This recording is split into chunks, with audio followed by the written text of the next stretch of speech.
ഈശോയിൽ ഏറ്റവും സ്നേഹിക്കപ്പെടുന്ന എൻ്റെ പ്രിയപ്പെട്ട സഹോദരങ്ങളെ, യൂട്യൂബിലൂടെയും അതുപോലെ സൂമിൽ ഡയറക്റ്റായിട്ടും ഈ കോഴ്സിൽ ഈ സെഷനിൽ പങ്കെടുത്തുകൊണ്ടിരിക്കുന്ന എല്ലാവരെയും ഒത്തിരി സ്നേഹത്തോടെ സ്വാഗതം ചെയ്യുന്നു. നിങ്ങൾ തീർച്ചയായിട്ടും അച്ഛൻ പറഞ്ഞതുപോലെ നിങ്ങളെല്ലാവരും ഈ 10 ആഴ്ച കൊണ്ട് തീർച്ചയായിട്ടും അനുഗ്രഹിക്കപ്പെടും എന്നുള്ളതിന് യാതൊരു സംശയമില്ല. നമ്മൾ ഇപ്പോൾ ഈ കോഴ്സിനെ കുറിച്ച് പെട്ടെന്ന് അല്പസമയം മുമ്പോട്ട് പോയിട്ടുണ്ട്. അതുകൊണ്ട് ഈ കോഴ്സിനെ കുറിച്ച് പെട്ടെന്ന് ചില കാര്യങ്ങൾ പറഞ്ഞു പോകാനായിട്ട് ആഗ്രഹിക്കുകയാണ്. ഇവിടെ എഴുതി വെച്ചിരിക്കുന്നത് നമുക്ക് കാണാൻ സാധിക്കും. യേശുവിനെ അറിയുക, അനുഭവിക്കുക, ജീവിക്കുക, പ്രഘോഷിക്കുക.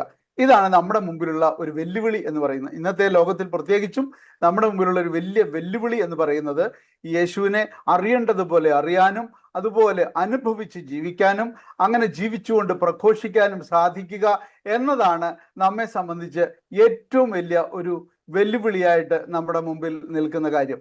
ഇവിടെ നമുക്ക് കാണാം, സുവിശേഷം സർവ്വ ജനങ്ങൾക്കുമുള്ളത് എന്ന് എഴുതി വെച്ചിട്ട് മിസ്റ്റർ പോൾ ആറാമൻ മാർപ്പാപ്പ ഇവാഞ്ചലി നൂൻസിയാന്തി എന്ന് പറയുന്ന അപ്പസ്തോലിക ആഹ്വാനത്തിന്റെ 13ാമത്തെ ഖണ്ഡികയിൽ പറയുന്നു, ദൈവരാജ്യം സമാഗതമായി, അത് എല്ലാ കാലത്തേക്കുമുള്ള സർവ്വ ജനങ്ങളെയും ഉദ്ദേശിച്ച് ഉള്ളതാണ്. സുവിശേഷം ആശ്ലേഷിക്കുകയും അതുവഴി രക്ഷാകരമായ ഒരു സമൂഹമായി തീരുകയും ചെയ്യുന്നവർക്ക് ആ സന്ദേശം മറ്റുള്ളവർക്കും പകർന്നു കൊടുക്കുന്നതിനുള്ള കർത്തവ്യമുണ്ട്. സുവിശേഷം സ്വീകരിച്ച് അത് രക്ഷാകരമാണെന്ന് മനസ്സിലാക്കിക്കൊണ്ട് ഒരു സമൂഹമായിട്ട് സ്നേഹിച്ച് സഹകരിച്ച് ജീവിക്കുന്നവർക്ക് ഇത് മറ്റുള്ളവർക്കും പകർന്നു കൊടുക്കാനുള്ള കർത്തവ്യമുണ്ട്. ഞാൻ അനുഭവിക്കുന്ന സ്നേഹം മറ്റുള്ളവർക്ക് പകർന്നു കൊടുക്കാനുള്ള ഒരു ഉത്തരവാദിത്വം എനിക്കുണ്ട്. ഇല്ലെങ്കിൽ ഞാനൊരു സ്വാർത്ഥനായി ചിത്രീകരിക്കപ്പെടും. പ്രിയമുള്ളവരെ, സഭയുടെ ആരംഭകാലത്ത് primary focus was given to proclamation എന്ന് പറഞ്ഞാൽ സുവിശേഷം സ്വീകരിച്ച് ആശ്ലേഷിച്ച് വ്യക്തിപരമായി സുവിശേഷവൽക്കരിക്കപ്പെട്ടവർക്കാണ് മാമോദീസ നൽകപ്പെട്ടിരുന്നത്, അല്ലെങ്കിൽ സഭയിൽ അംഗത്വം നൽകപ്പെട്ടിരുന്നത്.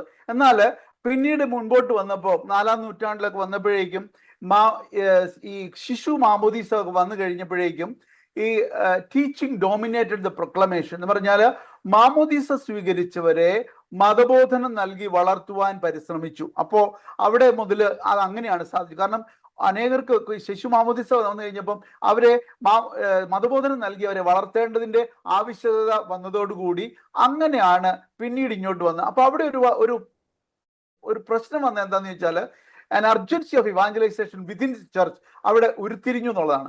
ഇവിടെയാണ് ഒരു വ്യക്തിയുടെ സമ്പൂർണ്ണ സുവിശേഷവൽക്കരണം അഥവാ വീണ്ടും ജനനം എന്ന പ്രക്രിയ അനിവാര്യമായി തീരുന്നു. കാരണം ഇത് നഷ്ടമായി പോവുകയാണ് ഇങ്ങനെ വരുമ്പോൾ. ഈ വീണ്ടും ജനനം എന്ന് പറയുന്നത് ബോധപൂർവം, നമുക്കറിയാം ശിശു മാമോദീസായിലൂടെ പിന്നെ മതബോധനത്തിലൂടെ വളർന്നു വരിക, എന്നാൽ ബോധപൂർവം യേശുവിനെ രക്ഷകനും കർത്താവുമായി സ്വീകരിക്കുന്ന ഒരു വീണ്ടും ജനനത്തിലേക്ക്, നമുക്കറിയാം നിക്കോദേമോസിനോട് ഈശോ പറഞ്ഞ ആ ഒരു വീണ്ടും ജനനം സാധ്യമാകേണ്ടത് ഓരോ വ്യക്തിക്കും അനിവാര്യമായി തീരുന്നു. അതാണ് ഫ്രാൻസിസ് മാർപ്പാപ്പ സുവിശേഷത്തിന്റെ ആനന്ദം എന്ന് പറയുന്ന അപ്പസ്തോലിക ആഹ്വാനത്തിൽ പറഞ്ഞു വെച്ചിട്ടുണ്ട്. അടിസ്ഥാന സുവിശേഷ സന്ദേശത്തിന്റെ ഈ പ്രാരംഭ പ്രഘോഷണം നാം തുടരെ കേൾക്കണം, അല്ലെങ്കിൽ ഇത് നൽകപ്പെടണം എന്ന് പറയുക. എന്തിനു വേണ്ടിയാ? വീണ്ടും ജനിക്കാൻ. വീണ്ടും ജനിക്കാൻ ഒരു മനുഷ്യനെ സഹായിക്കുന്നത് ഈ അടിസ്ഥാന സുവിശേഷ സന്ദേശത്തിന്റെ പ്രാരംഭ പ്രഘോഷണം വീണ്ടും വീണ്ടും തുടരെ കേൾക്കുമ്പോഴാണ് ഒരു മനുഷ്യൻ സുവിശേഷവൽക്കരിക്കപ്പെടുന്നത് എന്ന് പറയുക. ഇവിടെ നിങ്ങൾക്കൊരു പദം കാണാം, ഒരു ഗ്രീക്ക് പദമാണ് കെറിഗ്മ. കെറിഗ്മ എന്ന പദത്തിന്റെ അർത്ഥം പ്രൊക്ലെയിം ചെയ്യുക, പ്രഘോഷിക്കുക, വിളംബരം ചെയ്യുക, വിളിച്ചു പറയുക എന്നൊക്കെയാണ്. ഈ പദമാണ് നമ്മൾ ഇനി തുടരെ കേൾക്കാനായിട്ട് പോകുന്നത്. ഈ കോഴ്സിന്റെ ഒരു ബാക്ക്ഗ്രൗണ്ടിനെ കുറിച്ച് പറയുകയാണെങ്കിൽ, ഈ സ്ക്രീനിൽ നിങ്ങൾ കാണുന്ന ജോസ് പ്രാദോ ഫ്ലോറസ് എന്ന് പറയുന്ന മെക്സിക്കൻ ആയിട്ടുള്ള ഒരു അൽമായ മിഷണറിയും അദ്ദേഹവുമായിട്ട് നമ്മളിപ്പോൾ ബന്ധപ്പെട്ടുകൊണ്ടിരിക്കുന്നു. അദ്ദേഹത്തിന് ഇപ്പോൾ 74 വയസ്സുണ്ട്. കഴിഞ്ഞ ദിവസം അദ്ദേഹമായിട്ട് ഫോണിൽ സംസാരിക്കാൻ ഒരു ഭാഗ്യം ലഭിച്ചു. അതുപോലെ തന്നെ 1999 മരണപ്പെട്ട കാനഡയിലെ ക്യൂബക്കിൽ നിന്നുള്ള ഫാദർ എമിലിയാനോ താഡിഫ്. അദ്ദേഹം ഇപ്പോൾ ബിയാറ്റിഫിക്കേഷൻ പ്രോസസ് നടന്നുകൊണ്ടിരിക്കുന്നു. അദ്ദേഹം 99 മരണപ്പെട്ടു. അദ്ദേഹം മെക്സിക്കോയിലായിരുന്നു അദ്ദേഹത്തിന്റെ പ്രവർത്തന മണ്ഡലം.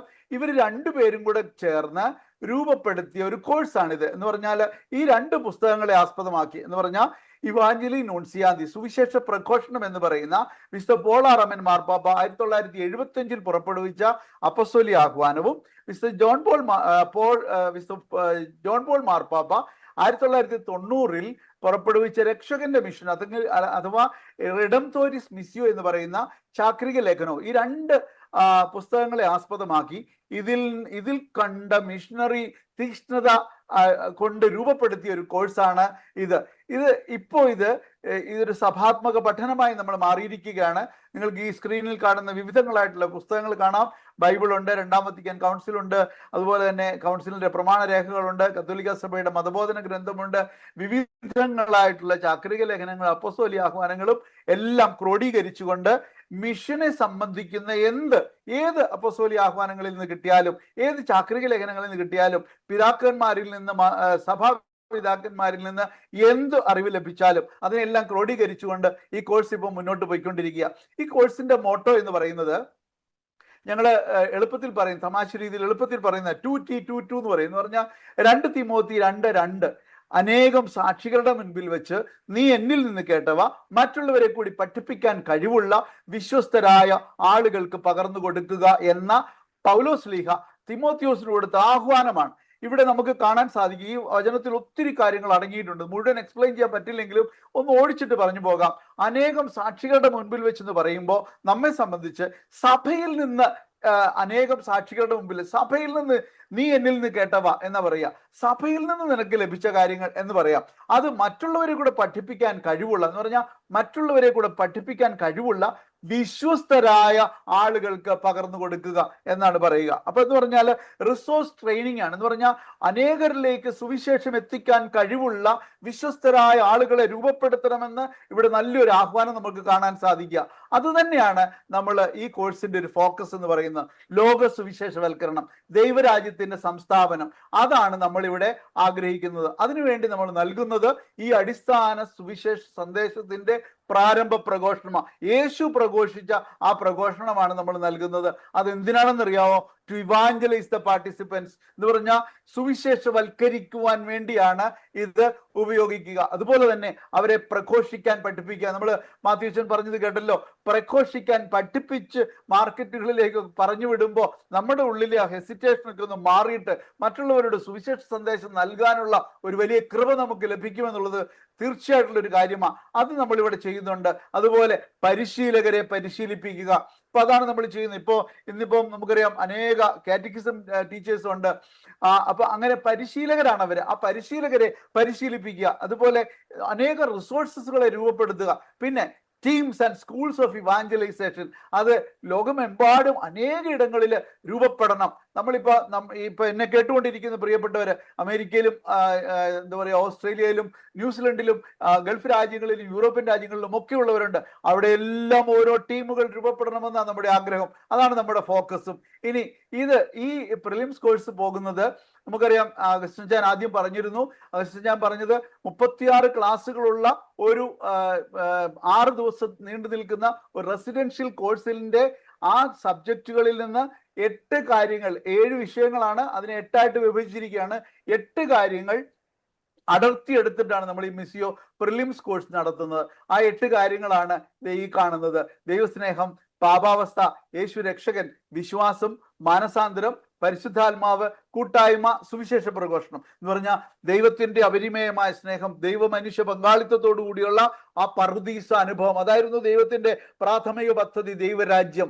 ആ ദൈവരാജ്യത്തിൽ നിന്ന് വേർപെട്ടു പോയ, പാപാവസ്ഥയിൽ അകപ്പെട്ടു പോയ മനുഷ്യകുലം, ആ മനുഷ്യകുലം പാപാവസ്ഥയിൽ നിറഞ്ഞിങ്ങനെ ജീവിച്ചപ്പോൾ എന്നാ ദൈവത്തിന്റെ രൂപസാദൃശ്യത്തിൽ സൃഷ്ടിക്കപ്പെട്ട മനുഷ്യകുലത്തെ രക്ഷിക്കാൻ വേണ്ടി ദൈവത്തിന്റെ ആരുടെ രൂപസാദൃശ്യത്തിൽ മനുഷ്യൻ സൃഷ്ടിക്കപ്പെട്ടുവോ ആ രൂപസാദൃശ്യം തന്നെ ഭൂമിയിലേക്ക് കടന്നു വന്ന് നമ്മെ രക്ഷിക്കാൻ വേണ്ടി ഒരു പദ്ധതി ഒരുക്കുന്നു. അത് ആർക്കും പരാജയപ്പെടുത്താൻ പറ്റാത്ത ഒരു രക്ഷാകര പദ്ധതി. ആ പദ്ധതിയിലൂടെ നമ്മെ രക്ഷിച്ച് യേശു കടന്നു വന്നു.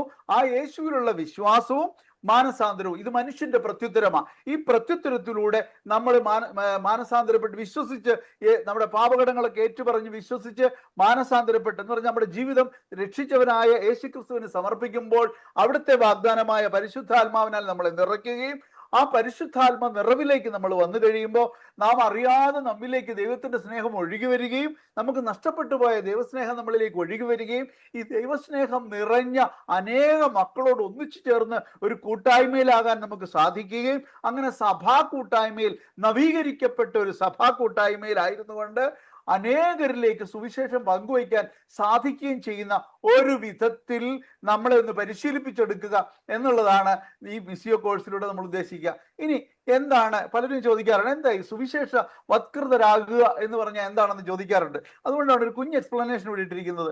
സുവിശേഷവൽകൃതരാകുക എന്നതിന്റെ അർത്ഥം സുവിശേഷ മൂല്യങ്ങൾക്കും മാനദണ്ഡങ്ങൾക്കും അനുസൃതമായി നമ്മുടെ സഭാത്മക ജീവിതവും സാമൂഹിക ജീവിതവും അതുപോലെ രാഷ്ട്രീയ ജീവിതമായിക്കോട്ടെ എന്തു തന്നെയാണ് നമ്മുടെ ഈ ലോക ജീവിതം മുഴുവനും അത്തരത്തിൽ ചുറ്റപ്പെടുത്തുക എന്നുള്ളതാണ്.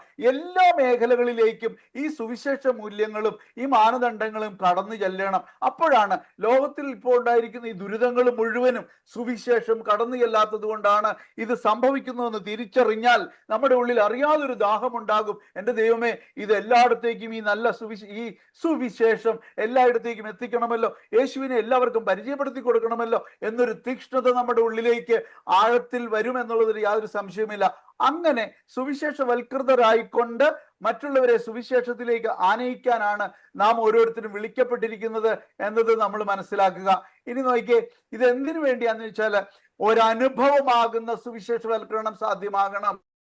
അനുഭവമാവുക എന്ന് പറഞ്ഞാൽ ഒരു എക്സ്പീരിയൻസ് ഓഫ് സാൽവേഷൻ എന്ന് പറഞ്ഞാൽ രക്ഷയുടെ അനുഭവം നമ്മൾ സ്വന്തമാക്കണം.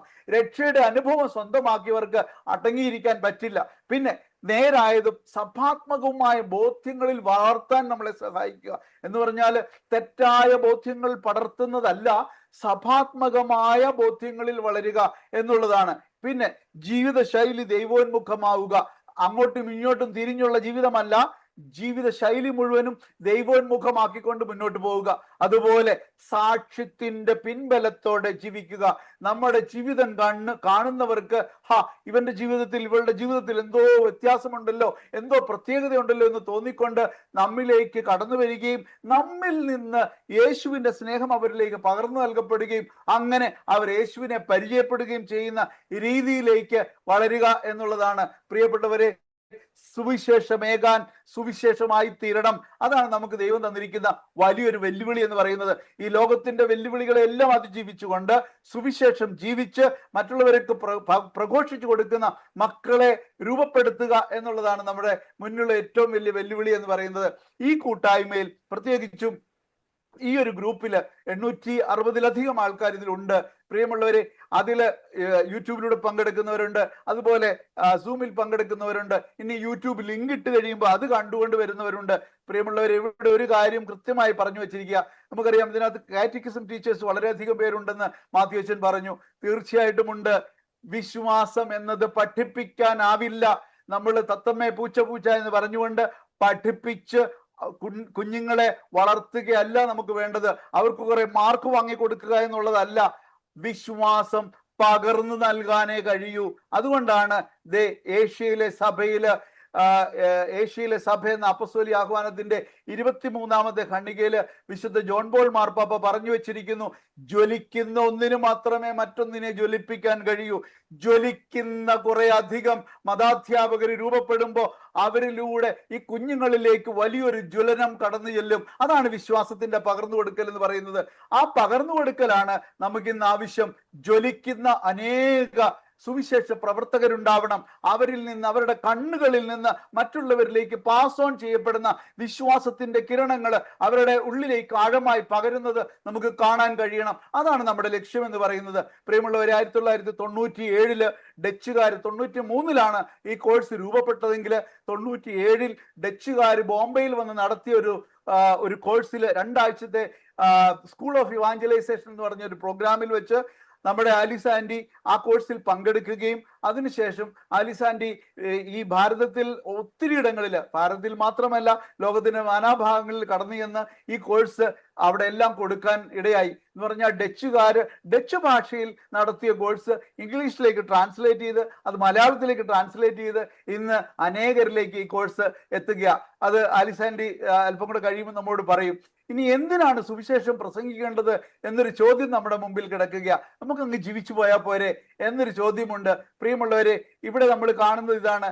2000 വർഷങ്ങൾക്ക് മുമ്പ് യേശുക്രിസ്തുവിലൂടെ രക്ഷാകര കർമ്മം പൂർത്തിയാക്കപ്പെട്ടു. അങ്ങനെ രക്ഷാകര കർമ്മം പൂർത്തിയാക്കിയിട്ട് രക്ഷാകര പദ്ധതിയുടെ ഭാഗമാകാൻ നമ്മളെ വിളിച്ചു വേർതിരിച്ചു. ഇനി ദൈവം മനുഷ്യകുലത്തിന് വേണ്ടി തന്റെ സ്വപുത്രനെ ബലിയായി നൽകിക്കൊണ്ടൊരുക്കിയ ഈ രക്ഷാകര പദ്ധതി എവിടെ നിൽക്കുന്നു എന്നൊരു ചോദ്യം നമ്മുടെ ഓരോരുത്തരുടെയും മനസാക്ഷിക്കുള്ളിൽ ഉണ്ട് എന്ന കാര്യം ഓർക്കുക. ഇതെവിടെ നിൽക്കുന്നു എന്നൊന്ന് ചിന്തിച്ചു നോക്കിയേ. ഇനി നമ്മുടെ പ്രിയപ്പെട്ട മാർപ്പാപ്പ 25 വർഷം സഭയെ നയിച്ച വിശുദ്ധ ജോൺ പോൾ മാർപ്പാപ്പ പറയുക, റിഡംതോറിസ് മിസ്സിയോ, രക്ഷകന്റെ മിഷൻ എന്ന് പറയുന്ന ചാക്രിക ലേഖനത്തിന്റെ ആമുഖത്തിൽ ഇങ്ങനെ ഒരു കാര്യം എഴുതി വെച്ചിട്ടുണ്ടെങ്കിൽ ആ ഹൃദയം എന്തുമാത്രം വേദനിച്ചിട്ടുണ്ടാവും എന്ന് ഞാൻ കരുതുക. രക്ഷകനായ ക്രിസ്തു തിരുസഭയെ ഭരമേൽപ്പിച്ച ദൗത്യം ഇന്നും അതിന്റെ പരിപൂർത്തിയിൽ നിന്ന് വളരെ അകലെയാണ്. മനുഷ്യവർഗത്തെ ഒന്നടങ്കം വീക്ഷിക്കുമ്പോൾ രക്ഷാകര ദൗത്യം തുടക്കത്തിൽ തന്നെ നിലകൊള്ളുന്നതായിട്ടാണ് കാണുന്നത് എന്ന് 2ാം സഹസ്രാബ്ദത്തിന്റെ അവസാന കാലത്ത് മാർപ്പാപ്പ ഇങ്ങനെ പറയണമെങ്കിൽ നോക്കണേ, ലോകത്തിലെ കത്തോലിക്ക സഭയുടെ അധിപനായ മാർപ്പാപ്പ പറയുക, ക്രിസ്തു 2000 വർഷങ്ങൾക്ക് മുമ്പ് ഏൽപ്പിച്ച ദൗത്യം അതിന്റെ ആരംഭത്തിൽ തന്നെ നിൽക്കുകയാണെന്ന് പറയുമ്പോൾ എന്തുമാത്രം ആ ഹൃദയം വേദനിച്ചിട്ടുണ്ടാവും എന്ന് ചിന്തിക്കുക. പ്രിയമുള്ളവരെ, ഈ സുവിശേഷം മറ്റുള്ളവർക്ക് നൽകേണ്ടതാണ്. ലോകം മുഴുവൻ സുവിശേഷവൽക്കരിക്കാൻ വേണ്ടിയാണ് സഭ ഇന്ന് ഭൂമിയിലായിരിക്കുന്നത്. അതുകൊണ്ടാ ലൂമൻ ജെൻസിയം 2ാം വത്തിക്കാൻ കൗൺസിലിന്റെ പ്രമാണരേഖയിൽ പറയുന്നത് സഭ സ്വഭാവത്താൽ തന്നെ പ്രേക്ഷിതയാണ്. ലക്ഷ്യം എന്താ? ലോകം മുഴുവൻ സുവിശേഷവൽക്കരിക്കപ്പെടണം. എല്ലാവരും നല്ല ബുദ്ധിയാ ചിന്തിക്കണം, എല്ലാവരും സഹകരിക്കണം, എല്ലാവരും സ്നേഹിക്കണം, എല്ലാവരും ഈ ലോക ജീവിതം ആസ്വദിക്കണം. അതിനാണ് 1 കൊരിന്ത്യർ 9:16 പറയുന്നു, ഞാൻ സുവിശേഷം പ്രസംഗിക്കുന്നെങ്കിൽ അതിനെനിക്ക് അഹംഭാവത്തിന് വകയില്ല. അതെന്റെ കടമയാണ്. കടമ എന്ന് പറഞ്ഞാൽ മാറ്റാൻ പറ്റാത്തതാ. അപ്പനെ സംരക്ഷിക്കേണ്ടത്, അപ്പനെ നോക്കേണ്ടത് ഒരു മകന്റെ കടമയാണ്. അതൊരു ഉത്തരവാദിത്തമല്ല. ഉത്തരവാദിത്തമാണെങ്കിൽ മറ്റൊരാൾക്ക് കൊടുക്കാം, പക്ഷെ കടമയാണ്. അതുകൊണ്ട് ഇവിടെ കൃത്യമായി പറഞ്ഞിരിക്കുന്നത് ഇതെന്റെ കടമയാണ്. ഞാൻ സുവിശേഷം പ്രസംഗിക്കുന്നില്ലെങ്കിൽ എനിക്ക് ദുരിതം. പ്രിയമുള്ളവരെ, എനിക്ക് മാത്രമല്ല ദുരിതം, എൻ്റെ കുടുംബത്തിന് ദുരിതം, എൻ്റെ സമൂഹത്തിന് ദുരിതം, എൻ്റെ ഇടവകയ്ക്ക് ദുരിതം, എൻ്റെ സഭയ്ക്ക് ദുരിതം, എൻ്റെ ചുറ്റുപാടുമുള്ള സകലർക്കും ദുരിതം, എൻ്റെ രാഷ്ട്രത്തിന് ദുരിതം. ഈ ലോകത്തിലുള്ള സകല ദുരിതങ്ങൾക്കും കാരണം സുവിശേഷം എത്താത്തതാണ് എന്ന് തിരിച്ചറിയുക. മാമോദിസ സ്വീകരിച്ച ഓരോരുത്തരുടെയും കർത്തവ്യമാണ് സുവിശേഷം പ്രഘോഷിക്കുക എന്നുള്ളത്. അതും ജീവിച്ചുകൊണ്ട് പ്രഘോഷിക്കണം, അല്ലാതെ വെറുതെ പറഞ്ഞാൽ മാത്രം പോരാ, ജീവിതം കൊണ്ട് പ്രഘോഷിക്കുക എന്നുള്ളത് പരമപ്രധാനമായ കാര്യമാണ്. അതുകൊണ്ട് the church exist to evangelise എന്നാണ് ഇവാഞ്ചലി നൂൻസിയാന്തി 14ാമത്തെ ഖണ്ഡികയിൽ പറയുന്നത്. സഭയുടെ അസ്തിത്വം തന്നെ സുവിശേഷവൽക്കരണം ലക്ഷ്യമാക്കിയുള്ളതാണ്. പ്രിയമുള്ളവരെ, മാമോദീസ സ്വീകരിച്ച് നാം ഓരോരുത്തരും സഭയിലെ അംഗങ്ങളാണെങ്കിൽ നമ്മൾ ഓരോരുത്തരും ഈ ലോകത്തിൽ നമ്മുടെ അസ്തിത്വം തന്നെ സുവിശേഷം പങ്കുവയ്ക്കാനുള്ളതാണെന്നാണ് ഇതിലൂടെ പറഞ്ഞു വെക്കുന്നത് എന്ന് മനസ്സിലാക്കുക.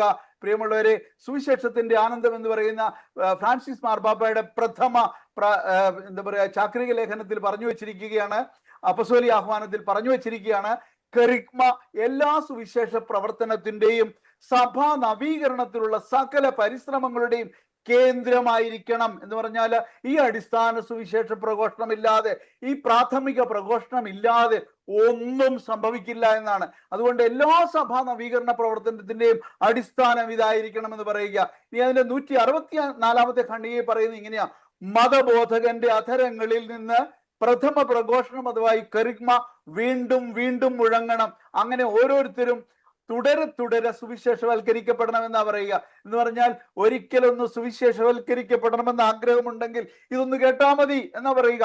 ഇത് കേൾക്കുമ്പോൾ നമ്മുടെ ഹൃദയം നുറുങ്ങി. നമ്മൾ ഈ ആദിമ ക്രൈസ്തവ സഭയിലെ ആദ്യ പ്രസംഗം കേട്ട ശിഷ്യര് ചോദിച്ചതുപോലെ, സഹോദരങ്ങളെ ഞങ്ങൾ എന്താണ് ചെയ്യേണ്ടത് എന്ന് നമ്മൾ അറിയാതെ ചോദിച്ചു പോകണം. പ്രിയമുള്ളവരെ, അതുകൊണ്ട് ഇത് അറിയാതെ മറ്റുള്ളവർ വീണ്ടും വീണ്ടും ഇത് മുഴങ്ങി കേൾക്കണം എന്ന് പറയുക. ഇനി നമ്മൾ മുമ്പോട്ട് പോകുമ്പോൾ കാണുന്ന ഇങ്ങനെയാ, ഈ കെറിഗ്മ അഥവാ ഈ പ്രാരംഭ പ്രഘോഷണത്തെക്കാൾ ദൃഢവും അഗാധവും സുരക്ഷിതവും അർത്ഥപൂർണവും ജ്ഞാനപൂർണവുമായി മറ്റൊന്നില്ല. എല്ലാ ക്രൈസ്തവ പരിശീലനവും കൂടുതൽ ആഴത്തിൽ ഈ പ്രാരംഭ പ്രഘോഷണത്തിലേക്ക് പ്രവേശിക്കുന്നതിൽ അടങ്ങിയിരിക്കുന്നത്. എത്ര മനോഹരമായിട്ട്, എത്ര ശക്തമായ ഭാഷയിലാണ് മാർപ്പാപ്പ ഇത് പറഞ്ഞു വെച്ചിരിക്കുന്നത് നോക്കുക പ്രിയമുള്ളവരെ. രക്ഷകന്റെ മിഷൻ എന്ന് പറയുന്ന അപ്പസ്തോലിക ചാക്രിക ലേഖനത്തില് ജോൺ പോൾ മാർപ്പാപ്പ പറയുക, ഈ സുവിശേഷം പ്രഘോഷിക്കുക എന്ന കൃപ അത് മാമോദീസായിലൂടെ നൽകപ്പെട്ടതാണ്. ഈ കൃപയോട് വിചാരം കൊണ്ടും വാക്കുകൊണ്ടും പ്രവൃത്തി കൊണ്ടും സഹകരിക്കുന്നില്ലെങ്കിൽ അവർ രക്ഷിക്കപ്പെടുകയില്ലെന്ന് മാത്രമല്ല കൂടുതൽ കർശനമായി വിധിക്കപ്പെടുകയും ചെയ്യുന്നു എന്ന് പറയുക. രണ്ടാം വത്തിക്കാൻ കൗൺസിലില് ലൂമൻ ജെൻസിൽ 16ാമത്തെ ഖണ്ഡികയിലും ഇങ്ങനെ പറഞ്ഞു വെച്ചിട്ടുണ്ട്. ഇത് ആരെയും ഭയപ്പെടുത്താൻ വേണ്ടി പറയുന്നതല്ല, നമ്മുടെ കടമയെക്കുറിച്ച് നമുക്കൊരു ബോധമുണ്ടാവാൻ വേണ്ടി പറഞ്ഞതാണ് പ്രിയമുള്ളവരെ. ഇനി നോക്കിയേ, ഇവാഞ്ചലി നൂൻസിയാന്തി സുവിശേഷ പ്രഘോഷണത്തിന്റെ 41ാമത്തെ ഖണ്ഡികയിൽ പറയുക, ആധുനിക മനുഷ്യൻ അധ്യാപകരെക്കാൾ ജീവിത സാക്ഷ്യം നൽകുന്നവരെയാണ് കൂടുതൽ സന്നദ്ധതയോടെ ശ്രമിക്കുന്നത്. ജീവിത സാക്ഷ്യത്തിലേക്ക് അവർ തുറച്ചു നോക്കും. ഞാൻ ഇങ്ങനെ പ്രഘോഷിക്കും, എൻ്റെ മക്കളും എൻ്റെ ഭാര്യയും എൻ്റെ കുടുംബവും എന്നെ തുറച്ചു നോക്കും. എൻ്റെ ജീവിതത്തിലേക്ക് അവർ കീനായിട്ട് നോക്കിക്കൊണ്ടിരിക്കും. പ്രഘോഷിക്കുന്നതും ജീവിക്കുന്നതും ഒന്ന് തന്നെയാണോ എന്ന് ഏറ്റവും കൂടുതൽ ശ്രദ്ധിക്കുന്നവരായിരിക്കും. ഇനി പറയുക, അധ്യാപകരെ ശ്രമിക്കുന്നെങ്കിൽ കാരണം അവർ സാക്ഷ്യം നൽകുന്നു എന്നതാണ് എന്ന് പറയുന്നു. B Jesus, live Jesus and proclaim Jesus എന്നാണ് ഇവിടെ എഴുതി വെച്ചിരിക്കുന്നത് പ്രിയമുള്ളവരെ. അതിനുവേണ്ടി നമുക്ക് പരിശ്രമിക്കാം. ഇനി ഇത് കറുകുറ്റിയിലുള്ള മിസിയോ ഭവനമാണ്. ഈ മിസിയോ ഭവനത്തിൽ 6 ദിവസം നീണ്ടു നിൽക്കുന്ന മിസിയോ റെസിഡൻഷ്യൽ കോഴ്സ് അവിടെ എല്ലാ മാസവും നടത്തപ്പെടുന്നുണ്ട്. അതുപോലെ തന്നെ വിളിക്കുന്ന മറ്റു സ്ഥലങ്ങളിലൊക്കെ പോയി അവിടെ എല്ലാം ഈ പ്രോഗ്രാം നടത്തുന്നുണ്ട്. നിങ്ങൾ ആദ്യം ജപമാല ചൊല്ലിയ സിസ്റ്റേഴ്സ് അവര് ബാംഗ്ലൂരിൽ നിന്നുള്ളവരാണ്, ധാർവാഡിൽ നിന്നുള്ളവരാണ്.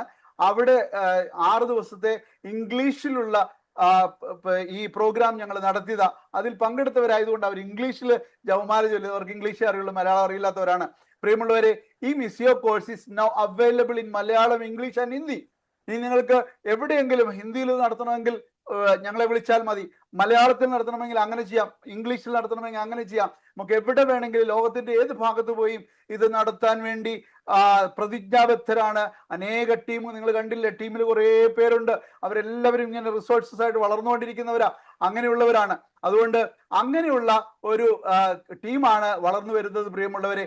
നമുക്ക് ലോകമെങ്ങും പോയി സുവിശേഷം പ്രഘോഷിക്കുന്ന അനേകരെ രൂപപ്പെടുത്താൻ നമുക്ക് എല്ലാവർക്കും കഴിയട്ടെ എന്ന് പ്രാർത്ഥിച്ചുകൊണ്ട് ഇതാ ഞാൻ ഇന്ന് നിങ്ങളെല്ലാവരെയും ഒത്തിരി സ്നേഹത്തോടെ ഈ കുടുംബത്തിലേക്ക് സ്വാഗതം ചെയ്യുകയാണ്. ദൈവം നമ്മെല്ലാവരെയും സമൃദ്ധമായി അനുഗ്രഹിക്കട്ടെ എന്ന് പ്രാർത്ഥിക്കുന്നു. ആമേൻ.